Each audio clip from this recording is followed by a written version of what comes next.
Hello everyone. Today we learn adaptation in science subject, adaptation in plant. In a science subject,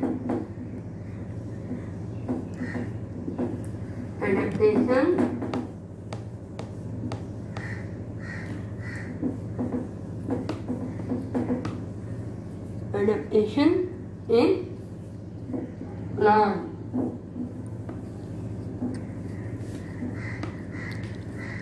Firstly, do you know what is the meaning of adaptation? Adaptation means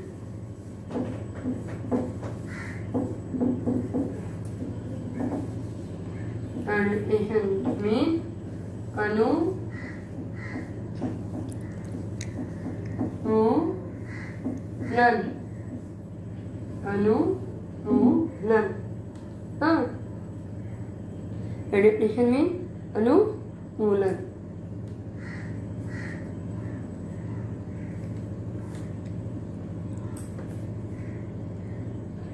अब adaptation in plant करेंगे. अभी पूरे हम सब के सब जानते हैं कि ये जो जमीनी हिस्सा है ये अलग अलग फॉर्म में है.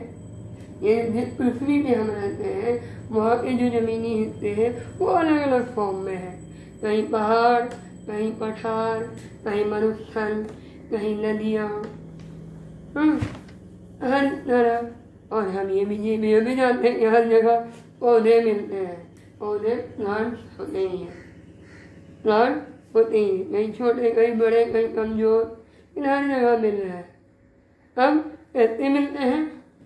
हर जगह की तो परिस्थिति अलग अलग है, वातावरण अलग अलग है. जैसे पहाड़ पर अलग वातावरण है, जमीन पे अलग वातावरण है, पानी में अलग वातावरण है. तो मरुस्थल के मैदानी इलाके का मरुस्थल में अलग वातावरण है, तो मैदानी इलाके में अलग वातावरण है. तो इसी में पौधे अपने आप को इसके अनुरूप ढालते हैं. कैसे ढालते हैं हम पहले ये जानेंगे कि पौधे जहाँ रहते हैं उसको क्या कहते हैं. उनका हैबिटेट.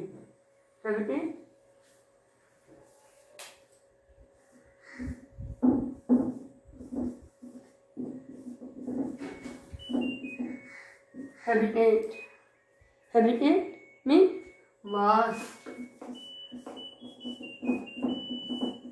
सामान्य भाषा हम समझे तो रहने वाला स्थान.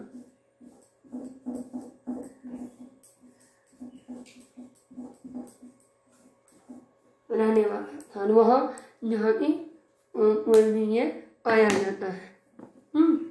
तो पहले हम जानेंगे. तो पहले जानना जरूरी क्या है, हैबिटेट क्या होता है. Habitat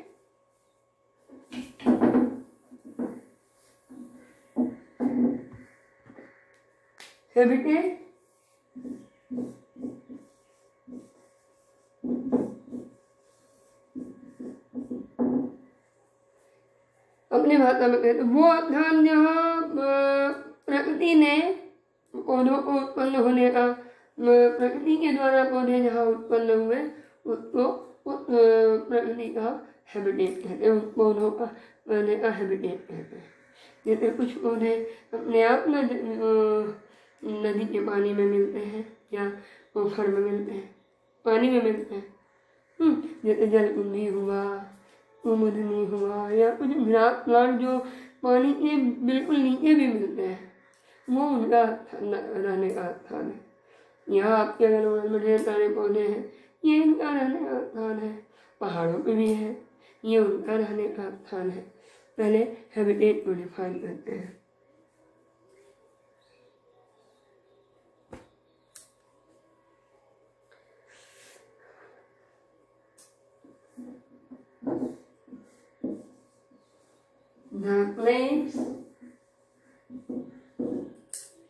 The place where a plant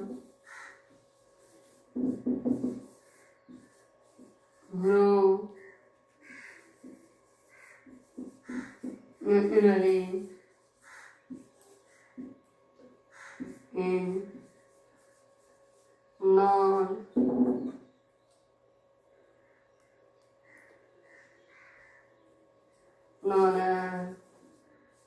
it's maybe it वह स्थान जहाँ पौधे प्राकृतिक रूप से उत्पन्न होते हैं उस स्थान को पौधों का आवास स्थान कहा जाता है, निवास स्थान।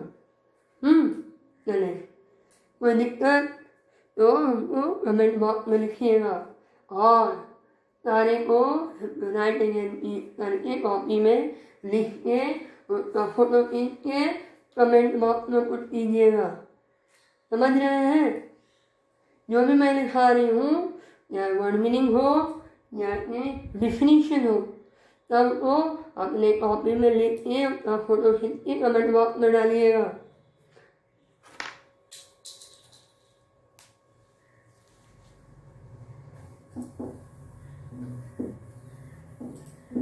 अब हम आते हैं, हम समझ गए ना कि वो स्थान जहाँ पौधे उगते हैं उसको उसका हैबिटेट कहते हैं। अब अपने हैबिटेट के अनुसार कैसे को कौन सा पौधा बदला है, उसी को एडेप्टेशन कहते हैं, अनुकूलन कहते हैं, अपने वातावरण के हिसाब से परिवर्तित हो जाना। जैसे अभी हमारे यहाँ का वातावरण क्या है, कोरोना फैला हुआ है हर जगह, तो कोरोना के हिसाब से हम लोग सब के सब अपने घर में हैं ना, हम घर से बाहर नहीं निकलते हैं। यहाँ तक कि हम लोग का आप लोग की पढ़ाई भी छूटती जा रही है। उसको देखते हुए ना 1 लाख रुपया तो अब वही समझ लें कि हमने अपने आप को अनुकूल करने के लिए अपने आप को छुपा लिया। उसी तरह से पौधे अपने आप को अनुकूल करते हैं अपने वातावरण के हिसाब से। यानी एडेप्टेशन करते हैं। देखिए एडेप्टेशन का definition,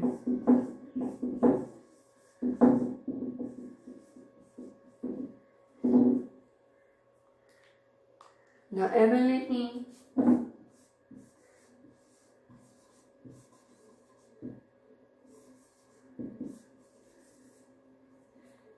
ability of plant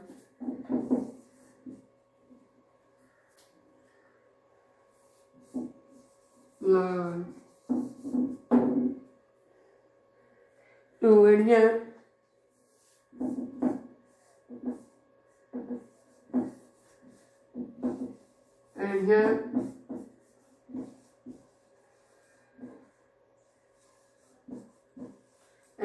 themselves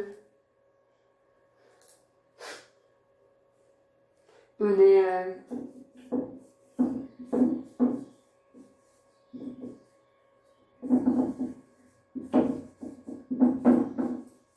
habitat is called adaptation.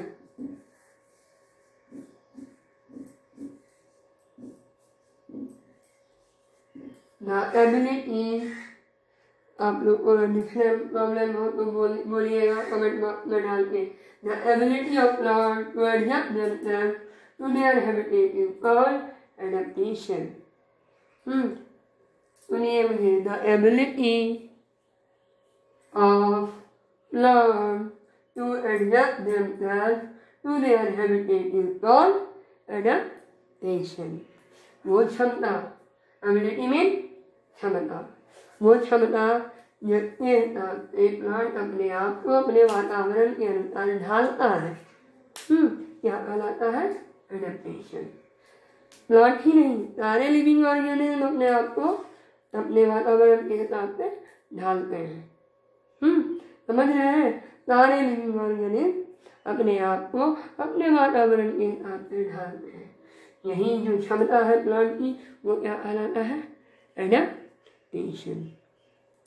अब बोलिएगा कैसे मैम? सुनिए, जो पौधे जमीन पे हैं, आपने अब तरह देखा होगा पतझड़ के समय में पत्ते गिरा देते हैं, बहुत ज़्यादा गर्मी आने से पहले पत्ते गिरा देते हैं, जो सूखी हवाएं चलती हैं। क्यों? क्योंकि पत्ता बहुत जो पत्ते हैं वो फूड फैक्ट्री है, पहले भी 3 क्लास में भी पढ़ चुके हैं। फूड फैक्ट्री है, फोटोसिंथेसिस का प्रोसेस होता है, पेड़ पौधे के थ्रू खाना बनाते हैं। वहीं जड़ के थ्रू जो जब पानी है तो वो वाष्पीकरण के थ्रू निकालता भी है। वही वाष्पीकरण का इवेपोरेशन का प्रोसेस बहुत तेज हो जाता है, उसको बचाने के लिए। इवेपोरेशन का प्रोसेस तेज होता है तो मतलब वो बहुत तेजी से जमीन से पानी खींच रहा है और बहुत तेजी से उस पानी को इवेपोरेट कर रहा है। इससे तो सारा पानी ये हो जाएगा, इवेपोरेट हो जाएगा और पेड़ पौधे आसानी से कुछ दिन बाद सूख जाएंगे। इसीलिए पत्ते गिर जाते हैं, इवेपोरेशन का प्रोसेस रुक जाता है। जो बना हुआ खाना पहले से है उसी से एडजस्ट करके कुछ सीजन के लिए चलता है। ये बड़े मैदानी इलाकों का है, ठीक। और भी बहुत कुछ है, जैसे जड़ में परिवर्तन होता है, अलग अलग तरह के जड़ होते हैं। इन्हीं एक लाख आप पढ़ चुके हैं, फिर इसको रिपीट करेंगे, आगे चलते हैं रिपीट करते जाएंगे। अब चलिए मरुस्थलीय पौधों के पास। मरुस्थलीय पौधों की जड़ें जमीन के बहुत नीचे जाती हैं। बता सकते हैं क्यों?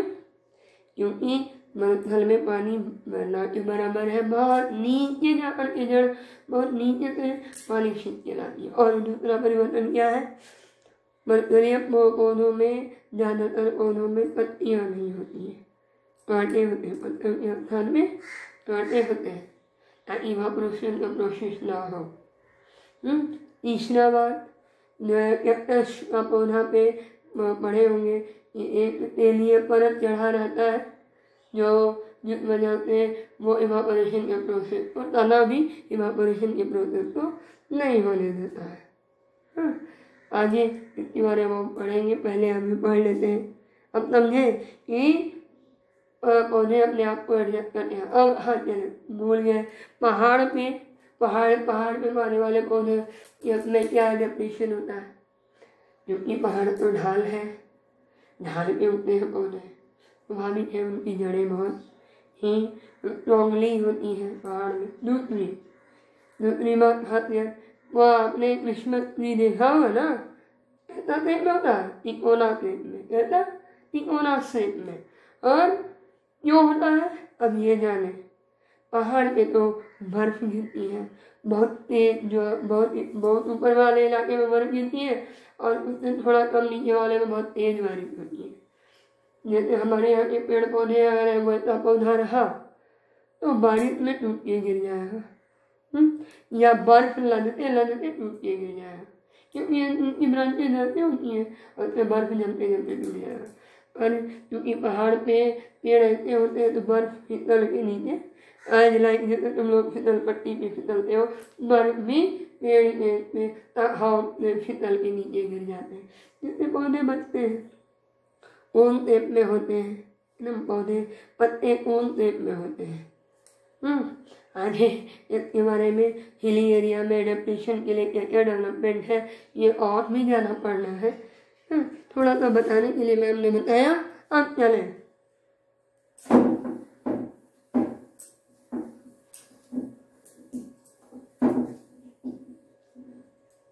आज का क्लास इतना ही रहने दे।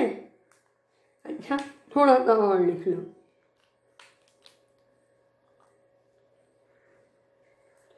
बेसिस ऑफ हैबिटेट, निवास स्थान के आधार पर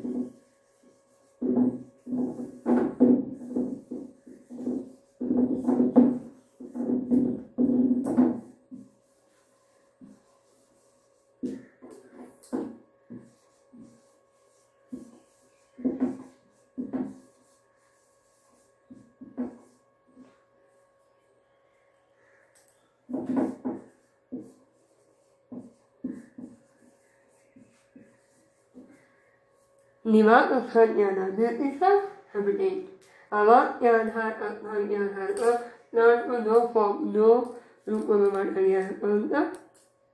दो में बांटा गया है। कौन सा? एक टेरेस्ट्रियल प्लांट,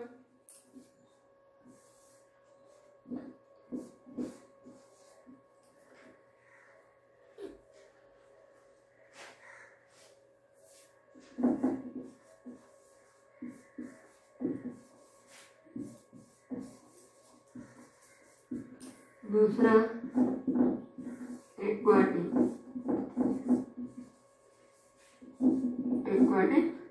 प्लांट। प्लांट में जमीन पे उगने वाले पौधे और एक्वाटिक प्लांट में जल में उगने वाले पौधे, दो ही में बांटा गया। जमीन पे उगने वाले पौधे में अलग अलग भी फॉर्म आएंगे, वो पढ़ेंगे। हाँ, अब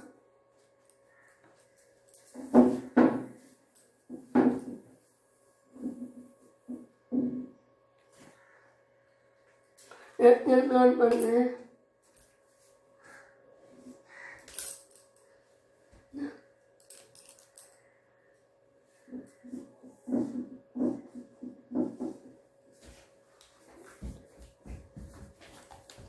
The plant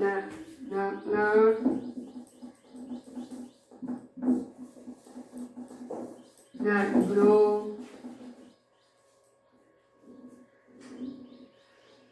on a land.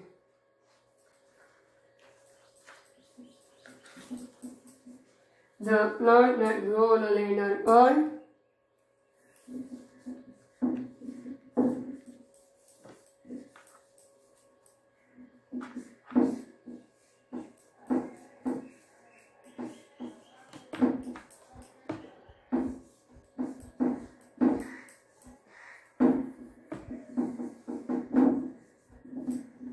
Plant में वो हिंदी में कहेंगे थलिए पौधे।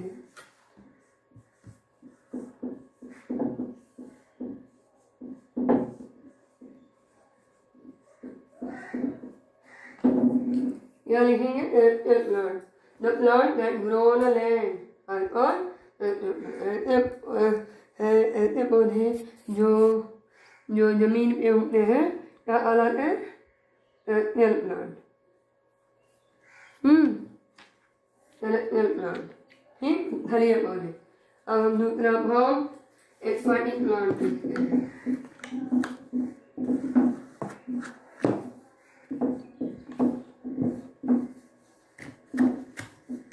इनको जलोद्भिद कहते हैं।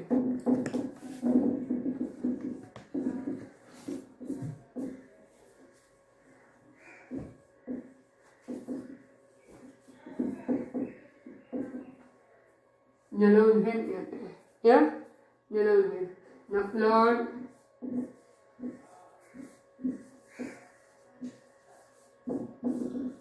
that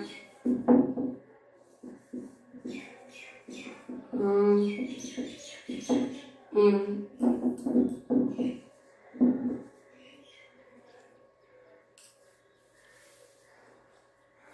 growing water are called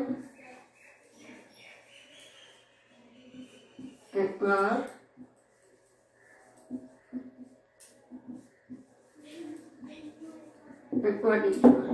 ठीक, चले वो पौधे जो पानी में आते हैं क्या कहते हैं? Aquatic plant. अब आज का क्लास बच्चों और होमवर्क नोट कीजिए। सारे बच्चों को जितना भी वर्ड मीनिंग लिखाया है मैंने, वर्ड मीनिंग को कलेक्ट करके लिखना है। फिर जितना भी डिफिनेशन लिखाया है उसको लिखना है अपनी कॉपी पे और याद करना है। हो सके तो वो कल ही आप कमेंट बॉक्स में डालें, नहीं तो लिख करके कॉपी में डालेंगे तो मुझे आपका होमवर्क मिल जाएगा। समझे? होमवर्क नोट किया आप लोगों ने, क्या करना है? सारे डिफिनेशन को याद करने हैं, सारे वर्ड मीनिंग को याद करने हैं और फिर की कॉपी में लिखनी है।